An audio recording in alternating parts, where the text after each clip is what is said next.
नमस्कार साथियों, मेरा नाम है उमेश शर्मा। मैं आप सभी साथियों का अपने YouTube चैनल हिंदी ज्ञान पर बहुत बहुत स्वागत करता हूं। साथियों, हम लोग UP TET previous year question को डिस्कस कर रहे हैं। अभी हम लोग CDP को डिस्कस कर रहे हैं। प्रीवियस लेक्चर में हम लोगों ने 2011 से लेकर 2013 तक डिस्कस कर चुके हैं। इस वीडियो में 2014 से स्टार्ट करते हुए 2018 तक चलेंगे। फिर जो तीसरा पार्ट आएगा नेक्स्ट वीडियो, उसमें 2018 से लेकर 2022 तक 2021 तक डिस्कस करेंगे तथा उन प्रश्नों को भी इंक्लूड करेंगे जो 2021 में निरस्त हो गया था। आइए विलंब न करते हुए हम लोग स्टार्ट करते हैं वीडियो सेशन को। आप देख सकते हैं ये 2014 का प्रश्न पत्र है। फर्स्ट क्वेश्चन की तरफ हम लोग चल रहे हैं। फर्स्ट क्वेश्चन है, अभिप्रेरणा का वर्गीकरण होता है। आपका आंसर क्या हो जाएगा कि अभिप्रेरणा का वर्गीकरण कैसा होता है? तो जन्मजात तथा अर्जित। इसका विकल्प नंबर सी इसका आंसर हो जाएगा। थोड़ा इसका एक्सप्लेनर देख लेते हैं क्या है। अब्राहम मैस्लो ने अभिप्रेरणा को 2 वर्गों में वर्गीकृत किया है। सबसे पहला क्वेश्चन हमारा यही बन जाएगा। डायरेक्ट क्वेश्चन हम लोगों को मिलेगा कि अब्राहम मैस्लो ने अभिप्रेरणा को कितने भागों में वर्गीकृत किए हैं। उस समय आपका आंसर क्या होगा? 2।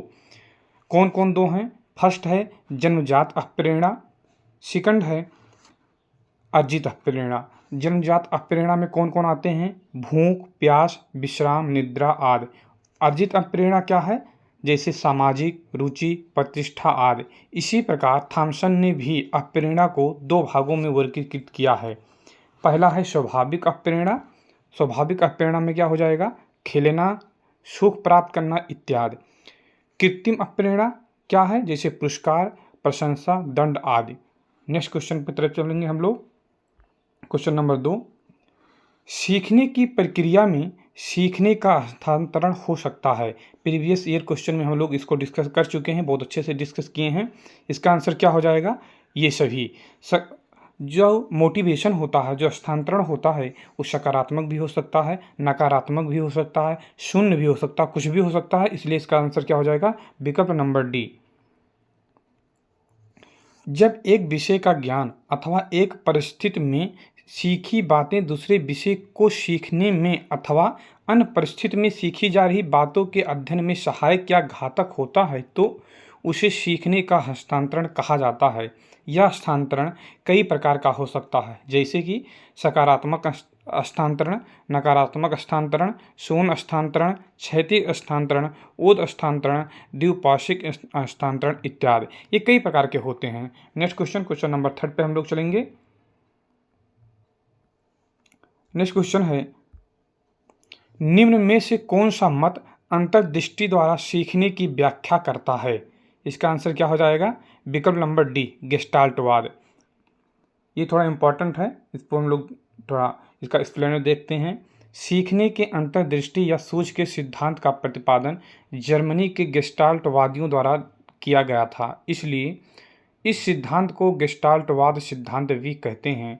इसके अनुसार व्यक्ति संपूर्ण परिस्थिति को अपनी मानसिक शक्ति से अच्छी तरह समझ लेता है और फिर वो अपनी सूझ और अनुभव के द्वारा उस परिस्थिति या समस्या का समाधान करता है। इस सिद्धांत का प्रयोग सुल्तान नामक वन मानुष पर किया गया था। नेक्स्ट क्वेश्चन नंबर 4, किस मनोवैज्ञानिक ने सीखने की सामग्री के रूप में निरर्थक शब्दों का प्रयोग किया है? तो आपका आंसर हो जाएगा विकल्प नंबर सी, एबिंगहास ने। एबिंगहास मनोवैज्ञानिक ने निरर्थक शब्दों का प्रयोग सीखने की सामग्री के रूप में प्रयोग करने को कहा है। उनके अनुसार निरर्थक शब्दों के प्रयोग से धीरे धीरे सार्थक शब्दों का प्रयोग करना आसान हो जाता है। नेक्स्ट क्वेश्चन नंबर 5,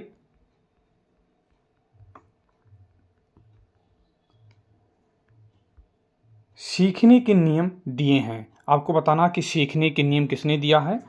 तो आप सभी लोग जानते हैं इस क्वेश्चन को बहुत अच्छी तरीक़ा से कि सीखने का नियम थॉर्नडाइक महोदय ने दिया है। ये इम्पॉर्टेंट क्वेश्चन है। सीखने का नियम थॉर्नडाइक ने प्रतिपादित किया है। थॉर्नडाइक का पूरा नाम एडवर्ड थॉर्नडाइक था। वो USA के एक मनोवैज्ञानिक थे। इन्होंने पशु व्यवहार तथा सीखने की प्रक्रिया दोनों पर कार्य किया था। जिससे इन्हीं के कार्य के आधार पर आधुनिक शैक्षिक मनोविज्ञान की नींव पड़ी। थॉर्नडाइक ने सीखने के मुख्यतः 3 नियम दिए हैं जो निम्न हैं। पहला है तत्परता का नियम, दूसरा है प्रभाव का नियम, थर्ड है अभ्यास का नियम। ये डायरेक्ट क्वेश्चन यहाँ से बनता है कि थॉर्नडाइक ने सीखने के कितने नियम दिए हैं। तो आपके विकल्प होगा 2, 4, 6, 8। एक विकल्प में आपको 3 होगा, तो आपको इसको अच्छे से याद रखना है कि थॉर्नडाइक ने सीखने के 3 नियम दिए हैं। और ऐसा भी पूछ सकता है कि आपको 3 विकल्प में दें और एक चौथा ना दें, तो आपसे पूछ लेगा कि थॉर्नडाइक ने जो सीखने के 3 नियम दिए हैं कौन सा इनमें से नहीं है या कौन सा इनमें से है। तो इसलिए आपको इससे अच्छे से तैयार कर लेना है। नेक्स्ट क्वेश्चन, सीखना है, सीखना क्या है? व्यवहार में परिवर्तन करना सीखना है। अनुभव तथा अभ्यास का परिणाम ये भी एक सीखना है। व्यवहार में अपेक्षाकृत अस्थायी परिवर्तन ये भी एक सीखना ही है। तो इसका आंसर क्या हो जाएगा? विकल्प नंबर डी, ये सभी। नेक्स्ट क्वेश्चन, शारीरिक वृद्धि और विकास को कहते हैं। जब शारीरिक वृद्धि और विकास दोनों होंगे तो उसको क्या कहेंगे? अवृद्धि, यानी कि उसको ग्रोथ कहा जाएगा। नेक्स्ट क्वेश्चन, क्वेश्चन नंबर 8, चिंतन संज्ञानात्मक पक्ष में एक मानसिक क्रिया है, यह कथन दिया गया है। तो आप बहुत लोग बहुत अच्छी तरीके से इसको डेलड में या बीएड में पढ़े होंगे। ये किसका कथन है? रास का। तो रास के अनुसार चिंतन संज्ञानात्मक पक्ष में एक मानसिक क्रिया है। नेक्स्ट क्वेश्चन, बाल मनोविज्ञान के आधार पर कौन सा कथन सर्वोत्तम है? सारे बच्चे एक जैसे होते हैं? नहीं, ऐसा जरूरी नहीं है। कुछ बच्चे एक जैसे होते हैं, ये भी जरूरी नहीं है। कुछ बच्चे विशिष्ट होते हैं, ये भी जरूरी नहीं है। प्रत्येक बच्चा विशिष्ट होता है, इसका आंसर डी होगा, क्योंकि प्रत्येक बच्चा अपने आप में एक यूनिक होता है। चाहे वो दिव्यांग हो, चाहे किसी प्रकार की उसको डिसेबिलिटी अगर है भी, तो उसको आप विशिष्ट बच्चा कहते हैं, ना कि आप उसको ऐसा बोलेंगे वो दिव्यांग है या वो मूकवाधिर है। वो उसका एक अपना क्या हो जाएगा? उसका एक स्पेसिफिकेशन हो जाएगा, यानी कि उसका एक अपना एक गुण है। नेक्स्ट क्वेश्चन की तरफ चलेंगे। क्वेश्चन नंबर 10, बाल मनोविज्ञान का केंद्र बिंदु है। तो बाल मनोविज्ञान का केंद्र बिंदु क्या हो जाएगा? विकल्प नंबर 20 का आंसर हो जाएगा बालक। आप सभी लोगों को बहुत अच्छी तरीके से ध्यान रखना है कि जब भी केंद्र बिंदु की बात होगी कहीं पर, चाहे आप माइक्रो टीचिंग में होगा, शिक्षण में होगा, कहीं पर होगा, तो आपका आंसर क्या जाएगा? उस दिशा में बालक ही जाएगा। तो बाल मनोविज्ञान का मुख्य केंद्र बालक ही है, क्योंकि इसके अंतर्गत बालक में हो रहे शारीरिक परिवर्तन एवं व्यवहारिक परिवर्तन का अध्ययन एवं परीक्षण किया जाता है तथा उनके अनुसार ही उनके पाठ्यक्रम का निर्धारण किया जाता है, ताकि उनका विकास सकारात्मक हो सके। नेक्स्ट क्वेश्चन है हम लोगों का क्वेश्चन नंबर 11, अच्छी स्मृति की विशेषताएं हैं। तो इसका आंसर क्या हो जाएगा? विकल्प नंबर डी, शीघ्र पुनः स्मरण, ये भी अच्छी स्मृति की विशेषताएं हैं। शीघ्र पहचान करना, ये भी इसकी एक विशेषता है। अच्छी धारणा, ये भी एक इसकी विशेषता है। आप देख सकते हैं इसका एक्सप्लेनर। स्मृति एक क्षमता है जिसके सहारे उद्देश्यपूर्ण कार्य किए जाते हैं तथा व्यक्ति विवेकशील चिंतन करता है तथा वातावरण के साथ प्रभावकारी ढंग से समायोजन करता है। अच्छी स्मृति की निम्न विशेषताएं होती हैं: शीघ्र पुनः स्मरण, पहचान करना, अच्छी धारणा करना, समायोजन इत्यादि। नेक्स्ट क्वेश्चन, संवेग का शाब्दिक अर्थ है। तो आपका आंसर क्या हो जाएगा? विकल्प नंबर सी, उत्तेजना या भावों में उथल पुथल। संवेग शब्द का शाब्दिक अर्थ है वेग से युक्त, अर्थात जब व्यक्ति वेगवान होकर कार्य करता है तो उसे संवेग कहते हैं। अंग्रेजी भाषा में संवेग को इमोशन कहते हैं। ई का अर्थ अंदर से तथा मोशन का अर्थ गति है, अतः अंग्रेजी इमोशन शब्द का अर्थ आंतरिक भावों को बाहर की ओर गति देने से है। नेक्स्ट क्वेश्चन, क्वेश्चन नंबर 13, कौशल सीखने की पहली अवस्था है। तो कौशल सीखने की पहली अवस्था क्या हो जाएगा? अनुकरण, जिसको इंग्लिश में इमिटेशन बोला जाता है। इसका एक्सप्लेन थोड़ा देखते हैं। जन्म से ही बालक अपने माता पिता या समाज के अन्य व्यक्तियों के व्यवहारों का आकलन करता है एवं कालांतर में उनमें से कुछ के व्यवहारों का अनुकरण कर अपने व्यवहार में करने लगता है। इस प्रकार कौशल या किसी विशेष क्षेत्र में योग्यता हासिल करने की पहली अवस्था भी अनुकरण ही है। अनुकरण के माध्यम से ही वो कई प्रकार के कौशल सीख लेता है। नेक्स्ट क्वेश्चन, क्वेश्चन नंबर 14, मानसिक आयु के प्रत्यय का सर्वप्रथम प्रयोग किया है। तो आप सभी लोगों को पता किसने किया था, तो विनय साइमन, विकल्प नंबर डी इसका आंसर हो जाएगा। मानसिक आयु के संप्रत्यय का प्रतिपादन विनय के द्वारा किया गया था। स्पष्ट है कि किसी व्यक्ति की मानसिक आयु उस व्यक्ति के मानसिक विकास की अवस्था को बताती है तथा इसके आधार पर बालकों को मंद बुद्धि, तीव्र बुद्धि आदि विभिन्न वर्गों में विभाजित किया जाता है। सन 1905 में विनय ने अपने सहयोगी साइमन के साथ मिलकर पहला सफल परीक्षण किया था। तो आपसे डायरेक्ट क्वेश्चन पूछा जाएगा कि विनय साइमन ने पहला बुद्धि परीक्षण कब किया था, तो आपका आंसर क्या हो जाएगा, 1905। ये डायरेक्ट क्वेश्चन बनेगा यहाँ से।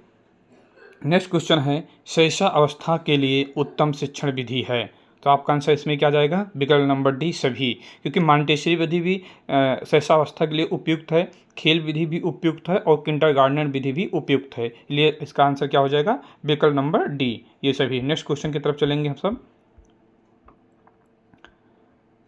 बाल विकास में क्या होता है, तो बाल विकास में प्रक्रिया पर बल है, सही है इसका, ये भी होगा इसका आंसर। वातावरण एवं अनुभव की भूमिका पर बल है, ये भी इसका आंसर होगा।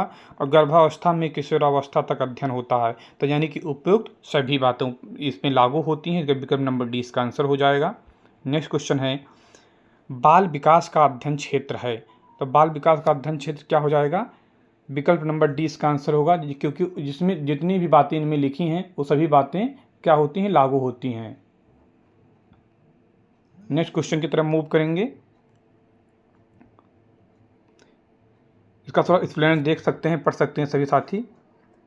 मनुष्य के जन्म से लेकर किशोरावस्था के अंत तक उनमें होने वाले जैविक व मनोवैज्ञानिक परिवर्तनों को बाल विकास कहते हैं तथा इसके अंतर्गत हम बालक के शारीरिक विकास, मानसिक एवं व्यवहारिक परिवर्तनों तथा वातावरण का बालक पर पड़ने वाले प्रभाव का अध्ययन किया जाता है। इसके साथ ही बालक की वह व्यक्तिगत भिन्नता का भी अध्ययन किया जाता है।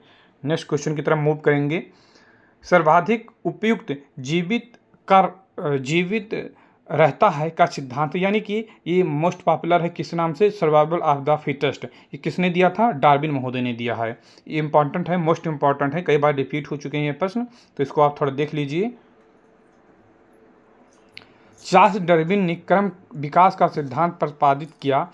क्रम विकास जैविक आबादी के आनुवांशिक लक्षणों के पीढ़ी दर पीढ़ी परिवर्तन को कहते हैं। इस सिद्धांत के अनुसार जो प्राणी स्वयं को प्रकृति के अनुरूप नहीं ढाल पाता उनका अस्तित्व समाप्त हो जाता तथा केवल वही प्राणी जीवित रहते हैं जो स्वयं को प्रकृति के अनुरूप ढाल लेते हैं। नेक्स्ट क्वेश्चन की तरफ मूव करेंगे।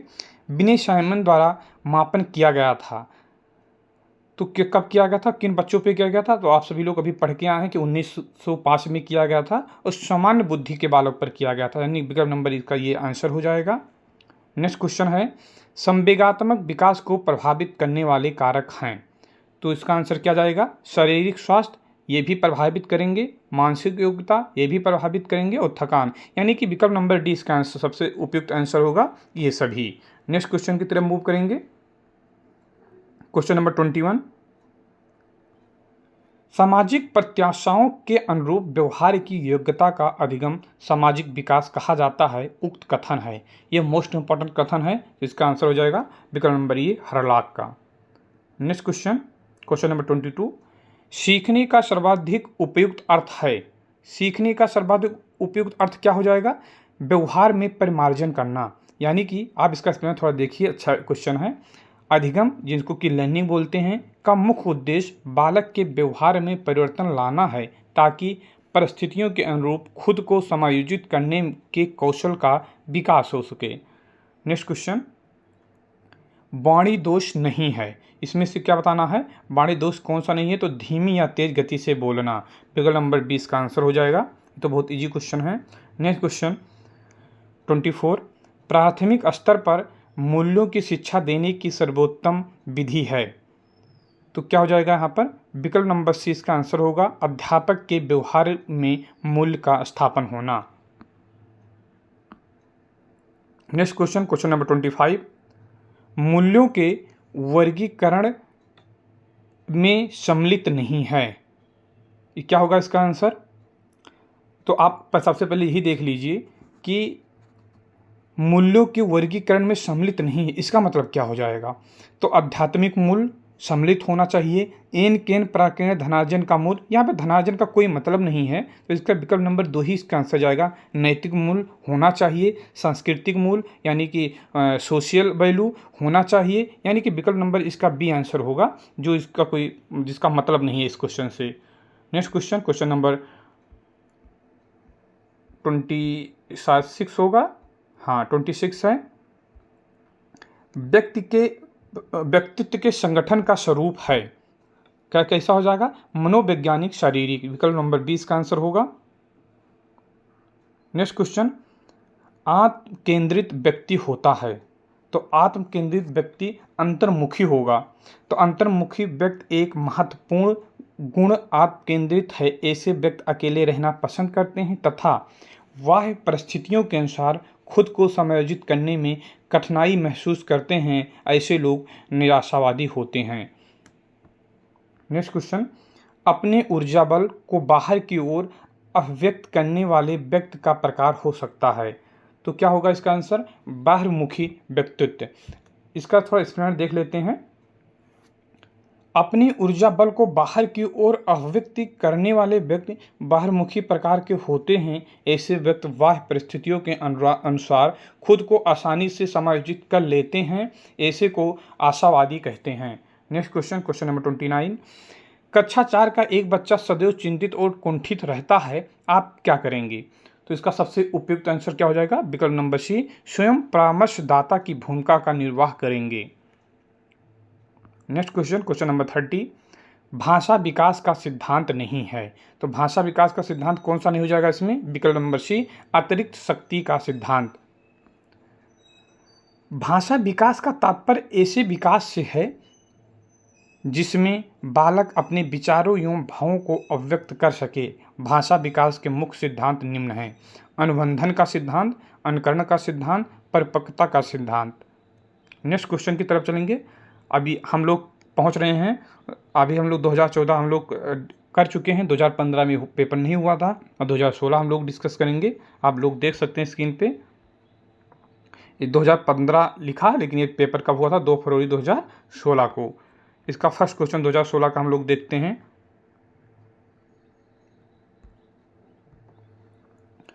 वह मापनी जिसमें अंतराल के समस्त गुण के साथ परम शून्य भी हो सकती है कहलाती है, क्या हो जाएगा? अनुपात मापनी, यानी कि रेशियो मेजरमेंट। मनुष्य के मुख्य रूप से 4 स्तर या 4 प्रकार होते हैं। कौन कौन हो जाएगा मापन के?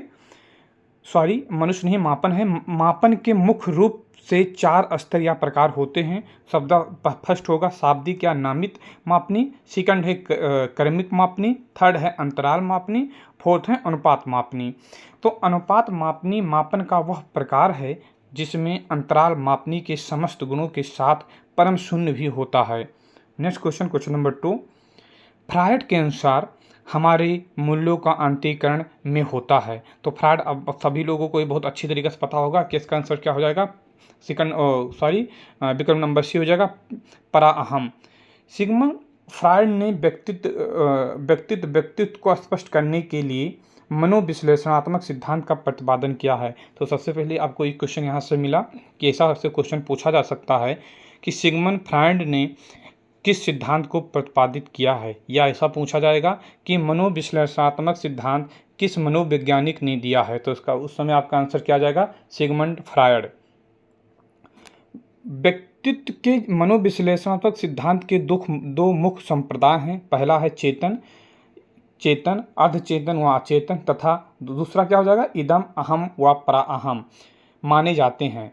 फ्रायड ने व्यक्तित्व संरचना में इदम, अहम एवं अत्यहम, जिसको आप पराअहम भी कहते हैं, इन 3 तत्वों को विशेष महत्व देते हैं। इनके अनुसार जब ये तीनों तत्व एक दूसरे के साथ समन्वित होकर कार्य करते हैं तो व्यक्ति अपने वातावरण के साथ प्रभावशाली ढंग से समन्वय स्थापित कर लेता है।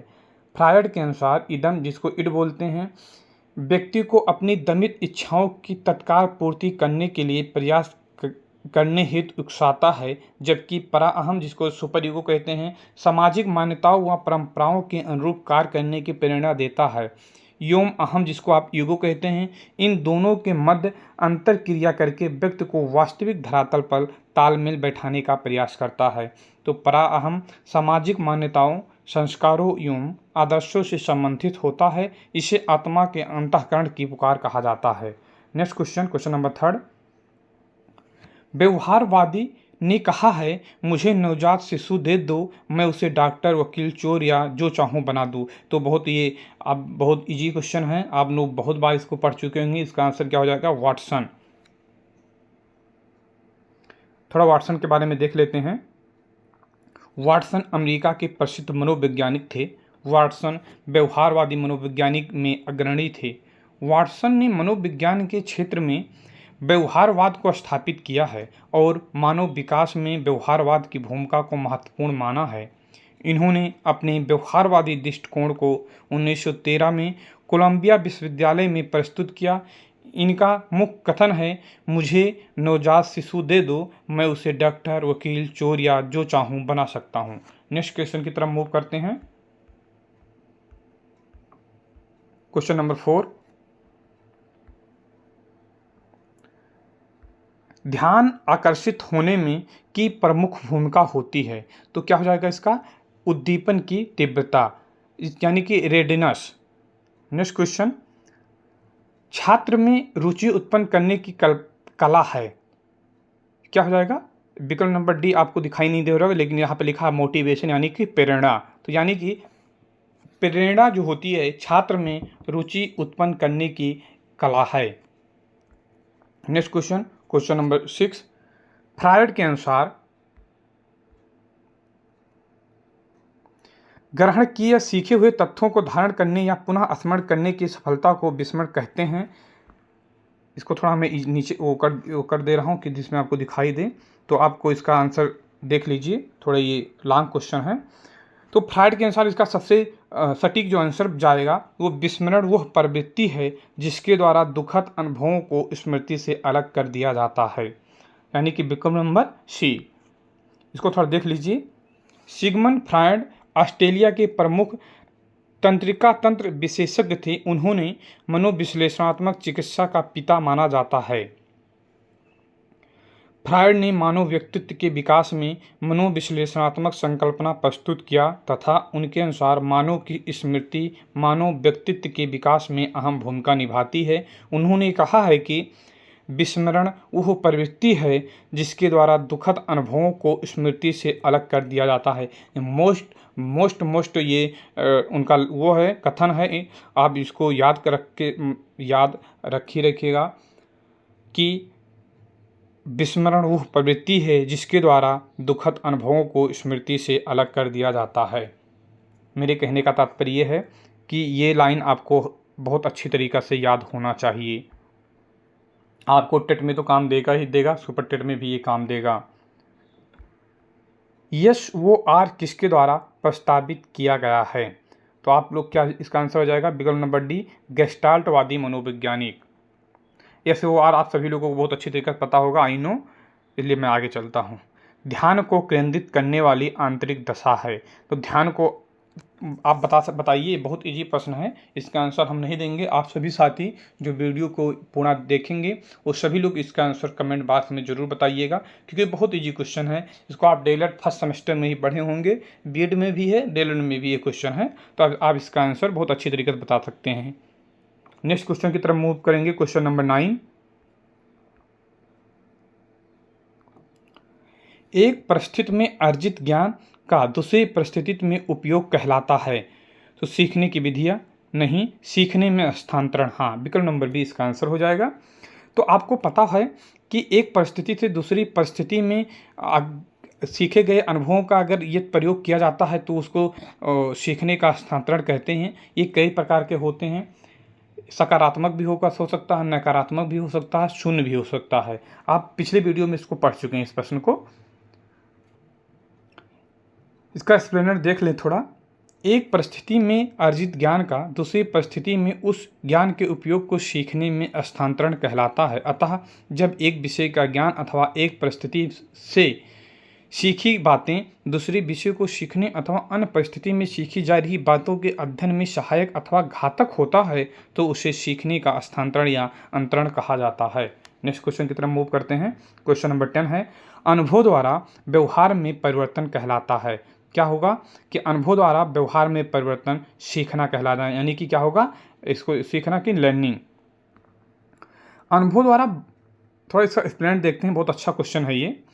अनुभव द्वारा व्यवहार में परिवर्तन सीखना कहलाता है। उदाहरण स्वरूप इसको आप ऐसे समझिएगा, यदि किसी बालक के सामने लाल मिर्च रखी है तो वो जिज्ञासा के कारण मुंह में दबाता है और उसे काटते ही उसको तीखा सा ज्ञान होता है और रोने लगता, इसलिए वो मिर्च को फेंक देता है। फिर उसके पास कभी नहीं जाता क्योंकि उसे अनुभव से सीख लिया है कि लाल मिर्च कड़वी होती है। इस प्रकार सीखना पूर्व अनुभव द्वारा व्यवहार में प्रगतिशील परिवर्तन है। मनोवैज्ञानिक सिम्पसन के अनुसार व्यवहार में कोई भी परिवर्तन जो कि अनुभवों का परिणाम है और जिसके फलस्वरूप व्यक्ति अपने वाली परिस्थितियों का भिन्न प्रकार से सामना करता है, सीखना या अधिगम कहलाता है। नेक्स्ट क्वेश्चन की तरफ मूव करते हैं। सांख्यिकी में वह रेखा चित्र जिसमें आवृत्तियों को स्तंभों द्वारा प्रदर्शित किया जाता है कहलाता है। क्या हो जाएगा, स्तंभाकृत, यानी विकल्प नंबर ये। नेक्स्ट क्वेश्चन, क्वेश्चन नंबर 12, विकास की किस अवस्था में बुद्धि का अधिकतम विकास होता है। तो आपका आंसर क्या हो जाएगा, विकल्प नंबर सी, किशोरावस्था। नेक्स्ट क्वेश्चन,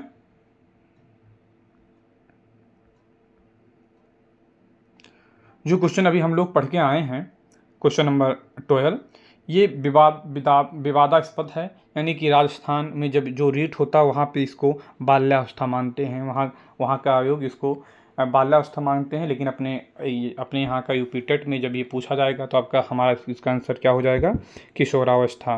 नेक्स्ट क्वेश्चन की तरफ मूव करते हैं। क्वेश्चन नंबर 13, शिशु का अधिकांश व्यवहार आधारित होता है तो उसके मूल प्रवृत्ति पर, यानी कि इसका थोड़ा एक्सप्लेन देख लें। शैशवावस्था बालक का निर्माण काल कहा जाता है। इसे सीखने का अनोखा काल भी कहा जाता है। इस अवस्था में शिशु का व्यवहार मूल प्रवृत्तियों पर आधारित होता है, जैसे रोना, हंसना, स्वप्रेम की भावना आदि। यह अवस्था बालक के संपूर्ण भावी जीवन को प्रभावित करती है, इसलिए मनोवैज्ञानिकों ने शैशवावस्था को मानव जीवन का आधार माना है। नेक्स्ट क्वेश्चन, अंतर्दृष्टि सूझ जिसको आप बोलते हैं द्वारा सीखने के सिद्धांतों में कोहलर ने प्रयोग किया था। तो आप सभी को पता होगा कोहलर ने किसका प्रयोग किया था, वन मानुषों पर। कब किए हैं, थोड़ा इसको देख लें। सूझ या अंतर्दृष्टि का सिद्धांत देने का श्रेय जर्मन मनोवैज्ञानिक वोल्फगैंग कोहलर को है, जिसने अपनी पुस्तक मेंटालिटी ऑफ ओप्स में वर्ष 1925 में प्रस्तुत किया है। कोहलर ने सूझ के सिद्धांत का प्रयोग वन मानुष या सुल्तान नामक चिंपांजी पर किया था। कोहलर के अनुसार कल्पना जितनी अधिक होगी, सूझ की क्षमता का विकास भी उतना ही अधिक होगा। नेक्स्ट क्वेश्चन, क्वेश्चन नंबर 15, यह आवश्यक नहीं है कि उच्च लब्धि वाले बच्चे में भी उच्च होंगे। क्या उच्च होंगे, सृजनशीलता, यानी विकल्प नंबर ये। नेक्स्ट क्वेश्चन की तरफ मूव करेंगे। क्वेश्चन नंबर 16 है, अधिगम में ने प्रभाव का नियम दिया है। तो आपको पता है अधिगम किसने दिया है, विकल्प नंबर डी इसका थांडाइक, यानी कि अधिगम में थांडाइक ने प्रभाव का नियम दिया है। आप सभी को अभी एक क्वेश्चन हम लोगों ने ऐसा पढ़ा था कि शायद वो 2014 वाले में था कि थांडाइक ने अधिगम के कितने नियम दिए हैं। तो उसमें 3 था। कौन था, प्रभाव का नियम, अभ्यास का नियम और तत्परता का नियम। यहाँ भी लिखा देख ले थोड़ा। थांडाइक ने अधिगम या सीखने के मुख्यतः 3 नियम दिए हैं, तत्परता का नियम, प्रभाव का नियम और अभ्यास का नियम। जरूरी नहीं सीक्वेंस बाय सीक्वेंस से नहीं है, आप फर्स्ट में अभ्यास का नियम भी रख सकते हैं, सेकंड में आप प्रभाव का नियम रखें, तत्परता का नियम। सीक्वेंस नहीं, बस आपको तीनों याद रखना है कि 3 नियम दिए हैं। कौन कौन है, तत्परता का नियम, अभ्यास का नियम और प्रभाव का नियम। नेक्स्ट क्वेश्चन की तरफ मूव करेंगे। क्वेश्चन नंबर 17, निम्न में से किस विधि का उपयोग स्मृति के मापन के लिए नहीं किया जाता है। आपको यहाँ पर ध्यान रखना नहीं है, तो इस क्या हो जाएगा, तार्किक विधि, यानी विकल्प नंबर बी। नेक्स्ट क्वेश्चन, प्रासंगिक अंतर्बोध परीक्षण जिसको टेट बोलते हैं का विकास द्वारा किया गया था? तो आप सभी को पता है इसका आंसर क्या हो जाएगा? मरे। प्रासंगिक अंतर्बोध परीक्षण जिसको टेट बोलते हैं, टीएटी, व्यक्तित्व मापन का एक परीक्षण है। इस परीक्षण का विकास वर्ष 1935 में हार्वर्ड विश्वविद्यालय के शिक्षक एस.ए. मुर्रे द्वारा किया गया। टेट परीक्षण में 31 यानी कि 31 कार्डों का प्रयोग किया जाता है, जिसमें एक कार्ड सादा रहता तथा परीक्षण के समय एक व्यक्ति पर अधिकतम 20 कार्डों का प्रयोग किया जाता है। प्रत्येक कार्ड पर अलग अलग विषयों पर अलग अलग चित्र बने होते हैं तथा प्रत्येक कार्ड पर बने चित्रों के आधार पर 5 मिनट में कहानी बनानी पड़ती है। नेक्स्ट क्वेश्चन मूव करते हैं। क्वेश्चन नंबर 19, मनोविज्ञान का शिक्षा के क्षेत्र में सबसे बड़ा योगदान है? तो क्या हो जाएगा? बाल केंद्रित सृजन, यानी कि विकल्प नंबर डी। नेक्स्ट क्वेश्चन की तरफ मूव करेंगे। निम्नलिखित में कौन सा वृद्धि एवं विकास के सिद्धांत से संबंधित नहीं है? आपको फिर ध्यान रखना है, यहाँ पे नहीं है पूछा है और आपको एग्जाम टाइम में है नहीं है, इस दोनों बातों पर विशेष ध्यान दे के चलना है। तो विकल्प नंबर बी हो जाएगा इसका क्या? वर्गीकरण का सिद्धांत। नेक्स्ट क्वेश्चन, क्वेश्चन नंबर 21,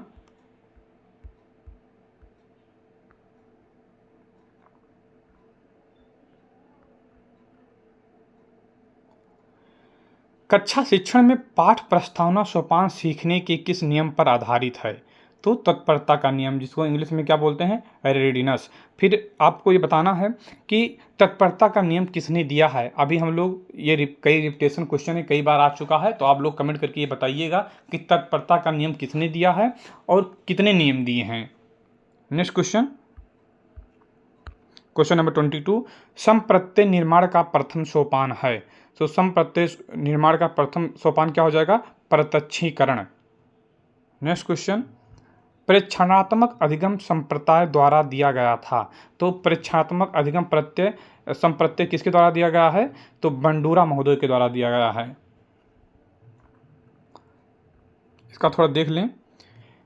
प्रेक्षणात्मक अधिगम संप्रत्यय, जिसको संकल्पना भी कह सकते हैं, अल्बर्ट बंडूरा के द्वारा दिया गया प्रेक्षणात्मक अधिगम संप्रत्यय का निर्माण दूसरों के व्यवहारों का प्रेक्षण करने से होता है। इसे पहले अनुकरण कहा जाता था। बंडूरा ने कई प्रायोगिक अध्ययनों में प्रेक्षणात्मक अधिगम की विस्तृत खोजबीन की। इस प्रकार के अधिगम में व्यक्ति सामाजिक व्यवहारों को सीखता है, इसलिए इसे कभी कभी सामाजिक अधिगम भी कहा जाता है। हमारे सामने ऐसी अनेक सामाजिक स्थितियां आती हैं जिनमें यह ज्ञात नहीं रहता कि हमें कैसा व्यवहार करना चाहिए। ऐसी परिस्थिति में हम दूसरे व्यक्तियों के व्यवहारों का प्रेक्षण करते हैं और उनकी तरह ही व्यवहार करते हैं। नेक्स्ट क्वेश्चन, क्वेश्चन नंबर 24, उदाहरण, निरीक्षण, विश्लेषण, वर्गीकरण, नियमीकरण निम्नलिखित में किस विधि के सोपान हैं? तो विकल्प नंबर बी हो जाएगा क्या? आगमन विधि। नेक्स्ट क्वेश्चन,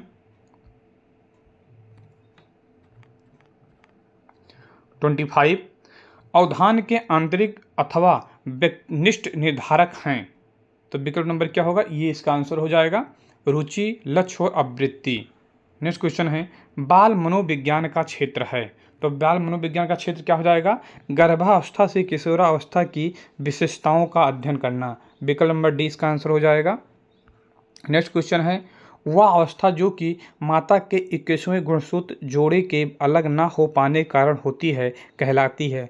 क्या होगा इसका आंसर? Down syndrome. विकल्प नंबर ये। 28 में चलेंगे।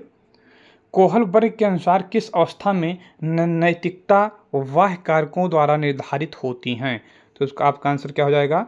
विकल्प नंबर ये, पूर्व पारंपरिक अवस्था। थोड़ा इसको देख लीजिए।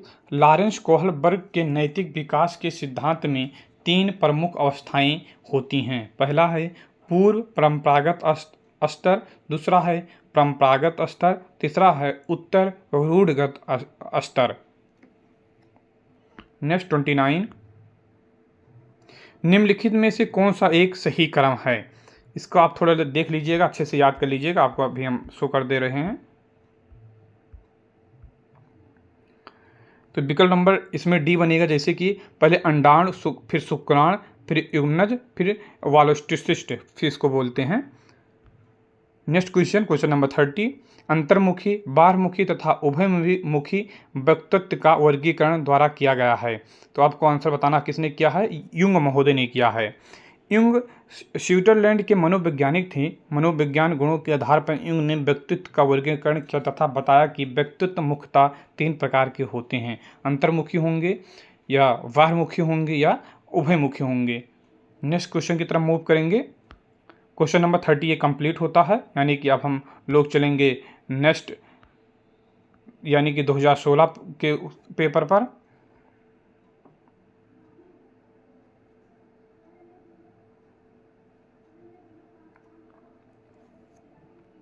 पहला क्वेश्चन 2016 का आप देख सकते हैं, ये सेकंड शिफ्ट का है। साथ 2016 में फर्स्ट शिफ्ट और सेकंड शिफ्ट में पेपर हुआ था, तो फर्स्ट शिफ्ट का भी हम लोग 2016 का डिस्कस कर चुके हैं और ये सेकंड शिफ्ट का है।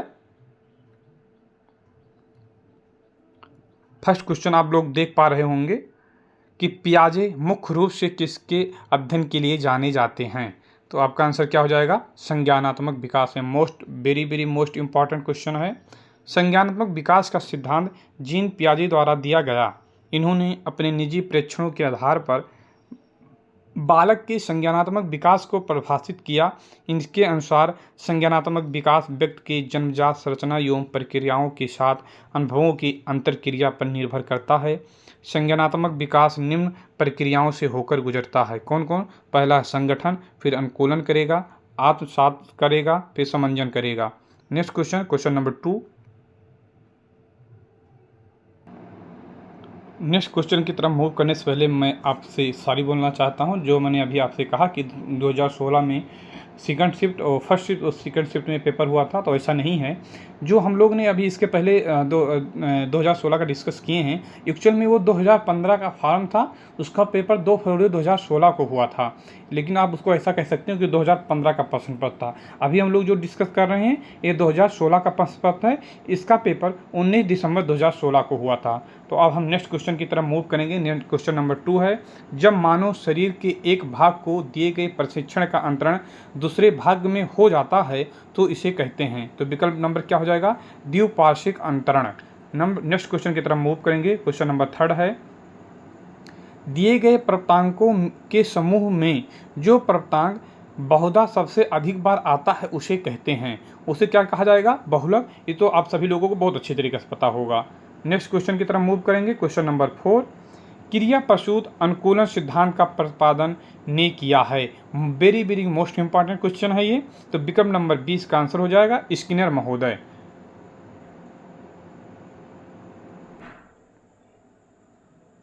थोड़ा इसका एक्सप्लेनर देख लेते हैं क्योंकि ये मोस्ट इंपॉर्टेंट क्वेश्चन है। तो स्किनर द्वारा क्रिया प्रसूत अनुकूलन सिद्धांत का प्रतिपादन किया गया था। इन्होंने चूहों पर प्रयोग कर सीखने का सिद्धांत दिया था। इसी प्रकार पावलो महोदय ने क्या है, क्लासिकल अनुबंधन सिद्धांत दिया है। किस पर प्रयोग किए हैं, कुत्ते पर प्रयोग किए हैं। थार्नडाइक महोदय प्रयास या त्रुटि का सिद्धांत दिए हैं, इन्होंने बिल्ली पर प्रयोग किया है। और कोहलर ने सूच का सिद्धांत दिया है, इन्होंने बंदर का प्रयोग किया है। तो ये तीनों मोस्ट इंपॉर्टेंट हैं। 3 में से एक क्वेश्चन आपको जरूर पेपर में देखने को मिलेगा। नेक्स्ट क्वेश्चन, क्वेश्चन नंबर 6 की तरफ मूव करेंगे। 5, अल्बर्ट बंडूरा निम्न में से किस सिद्धांत से संबंधित हैं। तो ये आपका आंसर क्या हो जाएगा, सामाजिक अधिगम सिद्धांत, यानी कि विकल्प नंबर ये। थोड़ा इसका एक्सप्लेनर देखते हैं। सामाजिक अधिगम सिद्धांत को बंडूरा द्वारा 1969 से लेकर 1971 के बीच में दिया गया है। सामाजिक अधिगम सिद्धांत अधिगम के संज्ञानात्मक क्षेत्र के सिद्धांत के अंतर्गत आता है। इस सिद्धांत के अनुसार व्यक्ति जो भी कुछ सीखता है वो दूसरों को देखकर, सुनकर या समझकर सीखता है। नेक्स्ट क्वेश्चन, क्वेश्चन नंबर 6 है, मानसिक आयु का प्रत्यय दिया है। तो मानसिक आयु का प्रत्यय किसने दिया है, विनय साइमन ने दिया है। ये भी अच्छा क्वेश्चन है। आपको मानसिक आयु का आपसे ये सूत्र पूछा जाता है, तो आप देख लीजिए, बुद्धि लब्धि बराबर होगा मानसिक आयु बटा तैथिक आयु गुणे 100। कब दिया गया है, तो 1905 में दिए हैं। किसने दिया है, विनय साइमन महोदय ने दिया है। नेक्स्ट क्वेश्चन, क्वेश्चन नंबर 7, निम्न में से कौन सा सीखने का नियम नहीं है। तो आप देख लीजिए कितनी बार ये क्वेश्चन रिपीट हो चुका है। तो ऑप्शन नंबर 20 का आंसर क्या हो जाएगा, तनाव का नियम, कि जो सीखने का नियम नहीं है। तत्परता का नियम है, प्रभाव का नियम है, अभ्यास का नियम है। आप ये बताइएगा किसको किन्होंने दिया, किन महोदय ने इसको प्रतिपादित किया है। नेक्स्ट क्वेश्चन हो जाएगा क्वेश्चन नंबर 8। सीखने के संबंध प्रतिक्रिया सिद्धांत में पावलो ने प्रयोग किया है। तो अभी देखो, अभी हम लोग देखें ना, तो मैंने आपसे कहा था कि जो तीनों में से एक ना एक पेपर आपको रिपीट मिलेगा। आप देख लीजिए, डायरेक्ट वही क्वेश्चन है, सीखने के संबंध प्रतिक्रिया सिद्धांत में पावलो ने प्रयोग किया है। तो पावलो ने किस पर प्रयोग किया था? कुत्तों पर प्रयोग किया था। दोबारा इस क्वेश्चन को देख लीजिए, अच्छा है। अनुबंधित अनुक्रिया उद्दीपन सिद्धांत में पावलो ने कुत्ते पर प्रयोग किया, जिसमें पावलोव ने कुत्ते के लार स्रावित करने की क्रिया के आधार पर अनुबंधित अनुक्रिया सिद्धांत की व्याख्या की। बिल्ली पर थॉर्नडाइक द्वारा महोदय ने किया गया है, चूहों पर स्किनर ने किया है तथा बंदर पर कोहला एवं कोफ्का ने प्रयोग किया था। नेक्स्ट क्वेश्चन, सूझ द्वारा सीखने के सिद्धांत का प्रतिपादन किया है। तो सूझ द्वारा किसने किया है? कोहलर ने किया है। नेक्स्ट क्वेश्चन की तरफ मूव करेंगे। क्वेश्चन नंबर 10, कार्य को आरंभ करने, जारी रखने और नियमित करने की प्रक्रिया है। इसको क्या कहा जाता है? ये प्रेरणा है, यानी कि मोटिवेशन। किसने कहा है? गुड ने कहा है। अब प्रेरणा किसी कार्य को प्रारंभ करने, जारी रखने अथवा नियंत्रित करने या नियमित करने की प्रक्रिया है। ये गुड महोदय ने दिया है, इंपॉर्टेंट है। विस्मृति कम करने का उपाय है। विस्मृति कम करने का उपाय क्या है? कि पाठ की पुनरावृत्ति बार बार किया जाए, यानी कि विकल्प नंबर सी इसका आंसर हो जाएगा। नेक्स्ट क्वेश्चन, क्वेश्चन नंबर 12, क्रोध व भय है। किसका प्रकार है क्रोध व भय? तो ये संवेग का प्रकार हो जाएगा। ये इंपॉर्टेंट है। आप सब ये पहले ये पूछा जाता कि संवेग का प्रकार कितने प्रकार के होते हैं? तो 14 प्रकार के होते हैं। इसको देख लीजिए, क्रोध व भय संवेग के प्रकार हैं। मैकडूगल द्वारा इसी प्रकार 14 संवेगों की व्याख्या की गई है। तो उन्हें पूछा जाएगा कि मैकडूगल महोदय ने कितने प्रकार के संवेगों का व्याख्या की है? तो आपका आंसर क्या हो जाएगा? 14, यानी कि 14। आप सभी साथी ध्यान रखिएगा, ये क्वेश्चन 2021 जब निरस्त हुआ था उसमें ये पूछा गया था कि मैकडूगल महोदय ने कितने संवेगों की व्याख्या की है। नेक्स्ट क्वेश्चन, क्वेश्चन नंबर 13, दूसरे व्यक्ति के बाह्य व्यवहार की नकल है। तो क्या हो जाएगा? अनुकरण करना, यानी कि इमिटेशन करना। नेक्स्ट क्वेश्चन, क्वेश्चन नंबर 14, यदि पूर्व ज्ञान व अनुभव नए प्रकार के सीखने में सहायता करते हैं तो उसे कहते हैं। तो उसे क्या कहा जाएगा? सकारात्मक प्रशिक्षण स्थानांतरण, यानी कि विकल्प नंबर 20 का आंसर होगा। नेक्स्ट क्वेश्चन, क्वेश्चन नंबर 15, सीखी हुई बात को स्मरण रखने या पुनः स्मरण करने की असफलता को कहते हैं। तो विकल्प नंबर सी हो जाएगा विस्मृति, यानी कि भूल जाना। नेक्स्ट क्वेश्चन, टर्मन के अनुसार 90 से 100 बुद्धि लब्धि का बालक माना जाता है। तो क्या बालक माना जाएगा? 90 से मंद बुद्धि तो माना नहीं जाएगा, सामान्य बुद्धि, श्रेष्ठ बुद्धि, क्षीण बुद्धि। तो समान बुद्धि का बालक, यानी कि विकल्प नंबर 20 का आंसर हो जाएगा।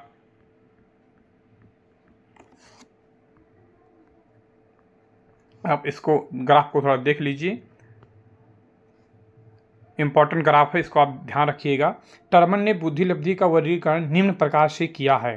तो 71 से अगर कम है तो जड़ बुद्धि, 71 से 80 के बीच में है तो अल्प बुद्धि, 81 से 90 के बीच में है तो मंद बुद्धि। अभी हमने देखा था क्वेश्चन था हमारा 91 से 110, तो यानी कि समान बुद्धि के बालक हैं।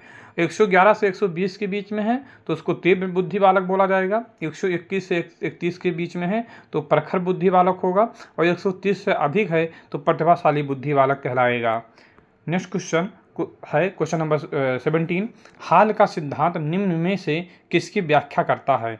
तो स्टेनले हाल की व्याख्या किसमें करेगा? किशोरों का मनोविज्ञान। स्टेनले हाल ने 1904 में प्रकाशित अपनी पुस्तक एडोलसेंस में किशोरावस्था के विकास को आकस्मिक विकास के सिद्धांत के अंतर्गत व्याख्यायित किया है। इनके अनुसार किशोर में जो शारीरिक, मानसिक और संवेगात्मक परिवर्तन होते हैं वे अकस्मात होते हैं। ये मोस्ट इंपॉर्टेंट लाइन है इनका, याद रखिएगा। मानव व्यक्तित्व के मनोलैंगिक विकास को निम्न में से किसने महत्व दिया था? तो विकल्प क्या हो जाएगा? डी, फ्रायड ने। नेक्स्ट क्वेश्चन, क्वेश्चन नंबर 19, मनोविज्ञान की प्रथम प्रयोगशाला को किसने स्थापित किया था? तो आपका आंसर बताइए क्या होगा? विकल्प नंबर ए विलियम वुंड ने किया था। थोड़ा इसको देख लीजिए। विलियम मैक्स मिलियन वुंड को आधुनिक मनोवैज्ञानिक का जनक माना जाता है। सन 1879 में जर्मनी के लिपजिंग विश्वविद्यालय में इन्होंने मनोविज्ञान की प्रथम प्रयोगशाला की स्थापना की, जिसके बाद से ही मनोविज्ञान को अध्ययन की एक स्वतंत्र विधा माना जाने लगा। नेक्स्ट क्वेश्चन की तरफ मूव करते हैं। गेस्टाल्टवाद मनोविज्ञान की आधारशिला किसने रखी है? तो इसका आंसर क्या हो जाए? विकल्प नंबर बी मैक्स वर्थिमर। गेस्टाल्ट मनोविज्ञान की आधारशिला 4 जर्मन मनोवैज्ञानिक, जिनमें कौन कौन है? मैक्स वर्थिमर, वोल्फगैंग कोहलर, कुर्ट कोफका तथा कुर्ट लेबी ने रखा था। नेक्स्ट क्वेश्चन, क्वेश्चन नंबर 21, संघनन सिद्धांत निम्न में से संबंधित है। संघनन सिद्धांत निम्न में से संबंधित है। इसका आंसर क्या हो जाएगा? अधिगम है कि प्रेरणा है कि स्मृति है कि सृजनात्मकता है? तो इसका आंसर विकल्प नंबर सी होगा। थोड़ा इसको देख लीजिए, अच्छा क्वेश्चन है। संघनन सिद्धांत स्मृति से संबंधित है।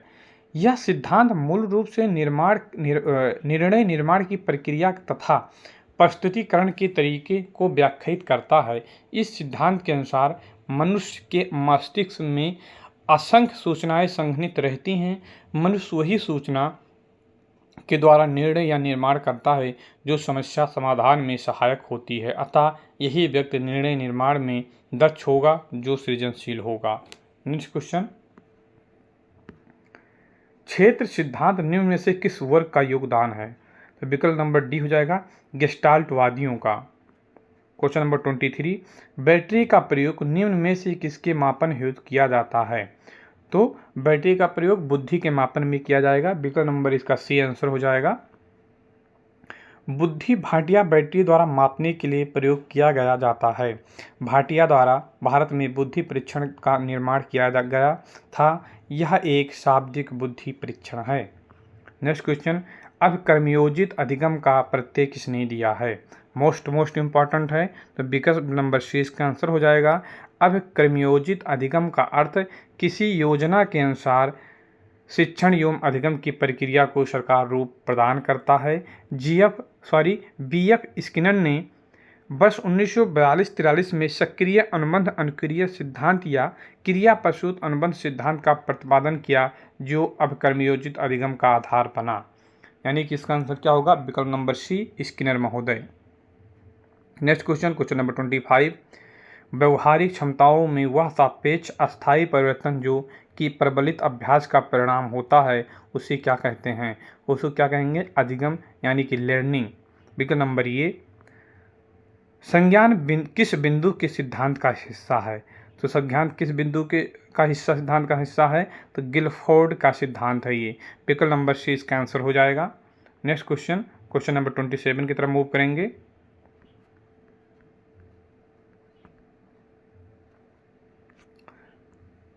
आठ वर्ष के सुधीर की मानसिक आयु 10 वर्ष है तो उसकी बुद्धि लब्धि कितनी है?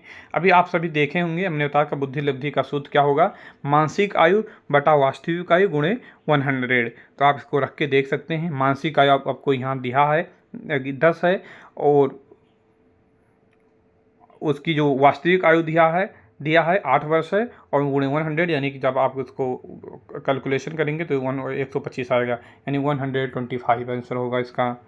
नेक्स्ट क्वेश्चन है क्वेश्चन नंबर 28, संवेग का कौन सा सिद्धांत इस विचार को मानता है कि संवेगात्मक अनुभव संवेगात्मक व्यवहार का पर आधारित है?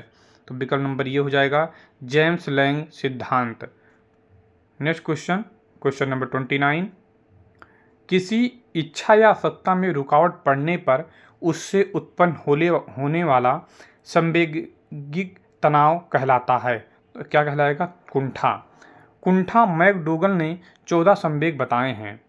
किसी इच्छा की पूर्ति न होने पर कुंठा संवेग की उत्पत्ति होती है। Next question, question number 30, Kohlberg का सिद्धांत निम्न में से किस विकास से संबंधित है? तो विकल्प नंबर सी हो जाएगा नैतिक विकास। इसको थोड़ा देख लीजिए। नैतिक विकास कोहलबर्ग ने सामाजिक परिप्रेक्ष्य अर्थात समाज में से अपने संबंधों के बारे में वैयक्तिक दृष्टिकोण पर बल दिया है। कोहलबर्ग का तर्क है कि नैतिक विकास संज्ञानात्मक विकास के समानांतर चलता है, परंतु उसके लिए आवश्यक शर्त नहीं है। तो साथियों, इस वीडियो को हम समापन की ओर ले चलते हैं। अगले भाग में हम लोग 2017 से लेकर 2022 तक कवर किया जाएगा। साथियों, आप सभी से करबद्ध निवेदन है कि हमारे YouTube चैनल हिंदी ज्ञान को सब्सक्राइब करिए और दोस्तों में ज़्यादा से ज़्यादा शेयर करके सब्सक्राइब करवाइए, जिससे कि चैनल जल्दी से जल्दी मोनेटाइज हो पाए, परिणाम स्वरूप वीडियो जानने में सुविधाजनक हो। साथियों, आप सभी लोग हमारे चैनल को सब्सक्राइब करके रखिएगा, बेल आइकन को ऑन करके रखिएगा। CTP PYQ कंप्लीट कर लेने के बाद हम लोग EVS का सीरीज स्टार्ट करेंगे। EVS भी कंप्लीट कर लेने के बाद हिंदी के सीरीज को स्टार्ट किया जाएगा।